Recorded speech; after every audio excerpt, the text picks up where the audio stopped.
नमस्कार दोस्तों। सरकार गिर रही है शिवसेना की, तो अब किसकी याद सता रही है उद्धव ठाकरे सरकार को, आपको बताएंगे इस वीडियो में। और केंद्रीय मंत्री अश्विनी चौबे ने जो बड़ी बात कह दी है, इससे तो पूरा घमासान मच चुका है महाविकास अघाड़ी सरकार में। लेकिन ऐसा कौन सा बड़ा नेता है एनसीपी का जो प्रधानमंत्री मोदी जी के घर के बाहर नमाज पढ़ने की पूरी तरीके से कोशिश में है, हनुमान चालीसा पढ़ने की कोशिश में है, बताएंगे। लेकिन दोस्तों, उससे पहले आपको बता दें कि किस तरीके से नवनीत राणा और विधायक रवि राणा को हनुमान चालीसा पाठ पढ़ने में मातोश्री के बाहर उनको खाड़ पुलिस स्टेशन जो है वो गिरफ्तार कर लेती है। तो इस पे केंद्रीय मंत्री जो अश्विनी चौबे हैं, उन्होंने एक ऐसा बयान दे दिया है दोस्तों, जिससे कि महाविकास अघाड़ी सरकार की टेंशन बढ़ गई है। अश्विनी चौबे ने ऐसी बात कह दी जिससे कि पूरी तरीके से शिवसेना सांसद संजय राउत भी बौखला गए। जहां पे आपको बता दें कि अश्विनी चौबे ने यह कहा कि जिस तरीके से मातोश्री के बाहर हनुमान चालीसा का पाठ करने के लिए अगर निर्दलीय सांसद नवनीत कौर राणा और विधायक रवि राणा अगर ये कहीं रहे थे, तो इससे क्या प्रॉब्लम हो सकती है महाराष्ट्र के मुख्यमंत्री को। उन्होंने आगे कहा कि अगर जिस तरीके से मातोश्री के बाहर हनुमान चालीसा पढ़ने का सिर्फ एक गुनाह है और वो जेल है, और ये उद्धव ठाकरे सरकार के राज में देखने को मिला। उन्होंने ये कहा कि इस सब चीज को देख करके बाला साहब ठाकरे के आत्मा को काफी ज्यादा आहत पहुंचा होगा, उन्हें काफी ज्यादा तकलीफ हुई होगी जब नवनीत कौर राणा और विधायक रवि राणा को जेल के अंदर ले गए। यहां पे साफ तौर पे अश्विनी चौबे ने जो निशाना साधा है उद्धव ठाकरे सरकार पे ऊपर कि किस तरीके से ये महाराष्ट्र में अपने मन का राज चला रहे हैं, जो इनके मन में आ रहा है वो कर रहे हैं। आगे आपको ये भी बता दें कि जिस तरीके से महाविकास अघाड़ी सरकार की जो टेंशन बढ़ रही है और उनकी सरकार गिरने के कगार पे है, शिवसेना पूरी तरीके से लड़खड़ाई हुई है और कहा तो यह भी जा रहा है कि आने वाले समय में शिवसेना की सरकार पूरी तरीके से खत्म हो जाएगी। आपको बता दें यहां पे कि जब शिवसेना की सत्ता पूरी तरीके से खत्म होने के कगार पे है, तो अब क्यों बाला साहब ठाकरे की याद आ रही है उद्धव ठाकरे को। यह साफ तौर पे आरोप जो लगाया है बीजेपी की तरफ से लगाया गया है, क्योंकि इससे पहले कभी भी इन्होंने कोई भी सम्मेलन में बाला साहब ठाकरे का कभी भी जिक्र नहीं किया। लेकिन अब जब यहां पे हिंदुत्व के मुद्दे को उठाया जाता है और जिस तरीके से मनसे चीफ जो हैं राज ठाकरे जी जिस तरीके से हिंदुत्व की आवाज को उठा रहे हैं और औरंगाबाद में उनका सम्मेलन चल रहा है, तो अब बता दें आपको ये भी आगे बताएंगे कि औरंगाबाद में ही क्यों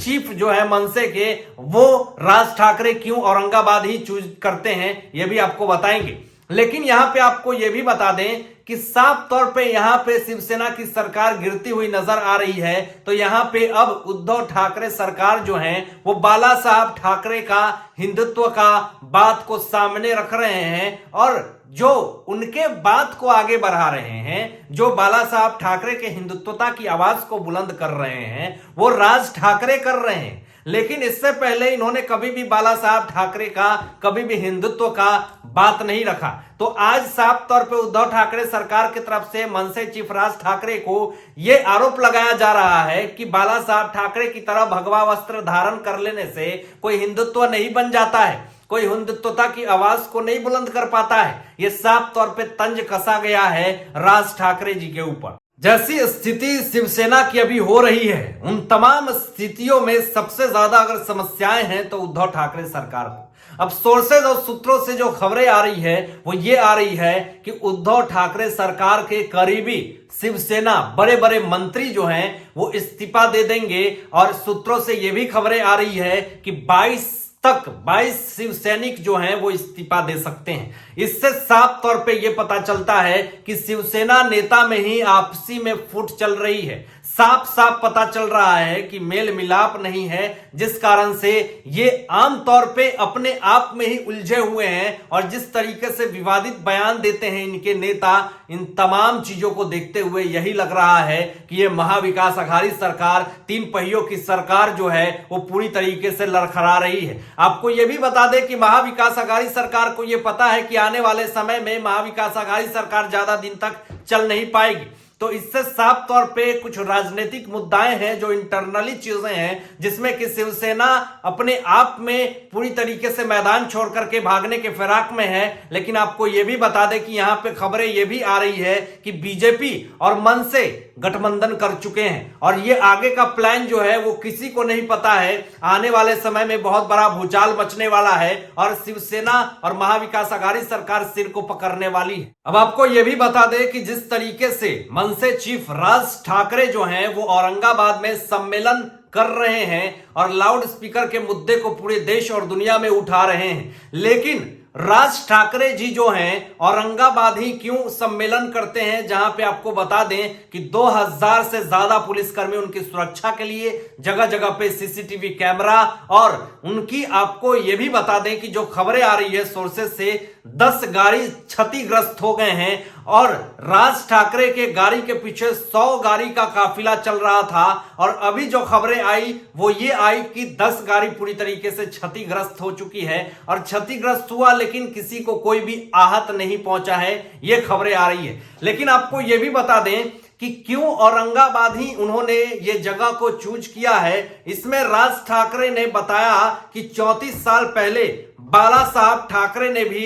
यही भरी थी हिंदुत्व की हुंकार, इसलिए औरंगाबाद में ही जा करके उन्होंने हिंदुत्व की आवाज की परचम लहराई और पूरे देश और दुनिया में एक बार पूरे लोगों को प्रेरित किया कि हिंदुत्व की आवाज जो है आज भी बुलंद है और हम बाला साहब ठाकरे के बनाए हुए रास्ते पे चलते हैं, जो कहीं ना कहीं उद्धव ठाकरे सरकार भूल चुकी है। अब एक और इंपॉर्टेंट खबर ये आ रही है कि जो औरंगाबाद में जो सम्मेलन हो रही है, जो रैली हो रही है, उसमें की जो इलेक्ट्रिशियन है उन्होंने राज ठाकरे जी से पूछा लाउड स्पीकर की वॉल्यूम कितनी रखनी है। ये अपने आप में बहुत बड़ी खबर है, क्योंकि जिस मुद्दे के खिलाफ ये हैं और जिस मुद्दे को उठा रहे हैं लाउड स्पीकर का मुद्दा, तो अपने रैली में कैसे ये लाउड स्पीकर से नॉइस पॉल्यूशन कर सकते हैं। इलेक्ट्रिशियन भी यहां पे पूछ रहे हैं कि वॉल्यूम कितनी रखनी है और बहुत ही सही वे में, ताकि नॉइस पॉल्यूशन ना हो। अब एनसीपी के बहुत बड़े नेता ने जो बात कह दी है, इससे तो पूरा घमासान मच चुका है।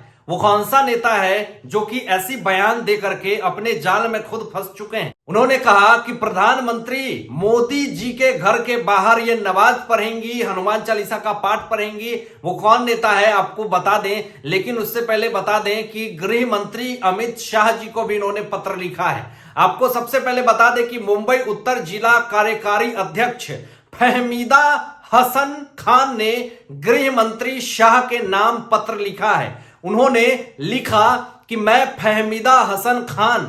कांदिवली मुंबई महाराष्ट्र से आपसे निवेदन करती हूं कि मुझे हमारे प्रिय भारत देश के लाडले प्रधानमंत्री आदरणीय नरेंद्र मोदी जी के आवास के बाहर नमाज, हनुमान चालीसा, नवकार मंत्र, गुरु ग्रंथ और नोविनो पढ़ने की अनुमति दी जाए। कृपया दिन और समय आप मुझे बताएं। दोस्तों,